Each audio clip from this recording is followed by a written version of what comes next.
Has Christianity had a bad influence on history? By Alvin Schmidt. No, Christianity hasn't had a bad influence on history. Christian beliefs and practices, that is, those consistent with Christ's teachings, have produced countless positive byproducts in history. This is true even though evil actions of erring Christians, especially prominent leaders, some probably not even truly Christians, are regularly recorded in history books, leading many to believe that Christianity's influence has been mostly harmful.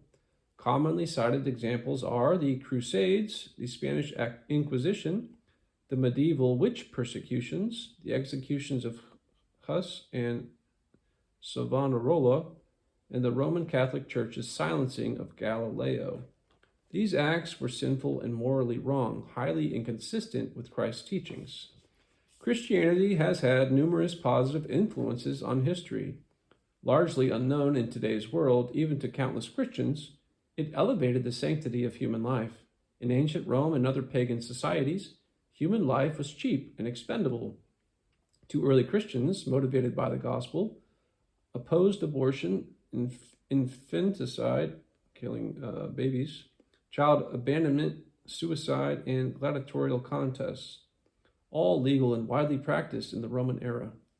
50 years after the legalization of Christianity in AD 313, the now Christianized Roman emperors outlawed these inhuman acts.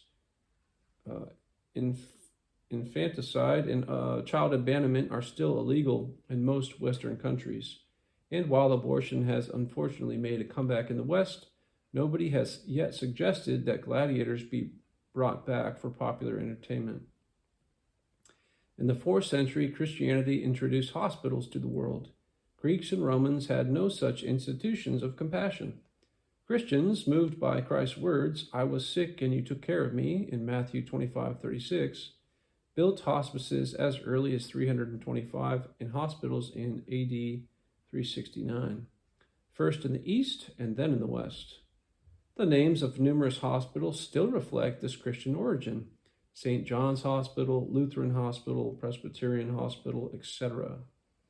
Before Christianity appeared, women were practically slaves, having little or no freedom and dignity. Not so in the Christian Church. Women were baptized and instructed along with men and took communion along with men. Adultery was no longer defined in terms of a woman's marital status. A married man having sex with a single woman was also guilty of adultery. Christianity permitted a woman to reject a male suitor and inherit property. She no longer had to worship her husband's pagan gods. Here are other positive effects. Countries where Christianity has had the greatest presence were the first to abolish slavery. By contrast, slavery is still present in many Islamic countries. The principle that no man is above the law originated with St. Ambrose. In 390, he demanded that Emperor Theodosius repent for wantonly killing 7,000 people. He told the emperor he wasn't above the law. In 1215, the Magna Carta expanded this Christian concept of liberty and justice. Christian teachings resulted in economic, political, and religious freedom. Universities grew out of the church's medieval monasteries. Christian theology, not pagan pantheism, motivated early scientists to explore God's natural world. Christianity inspired the invention of the musical scale and great musical compositions. Finally, Christianity's influence is present in many of the West's social institutions and in its nomenclature, literature, and education, shaping much in the daily lives of people, both Christians and non-Christians.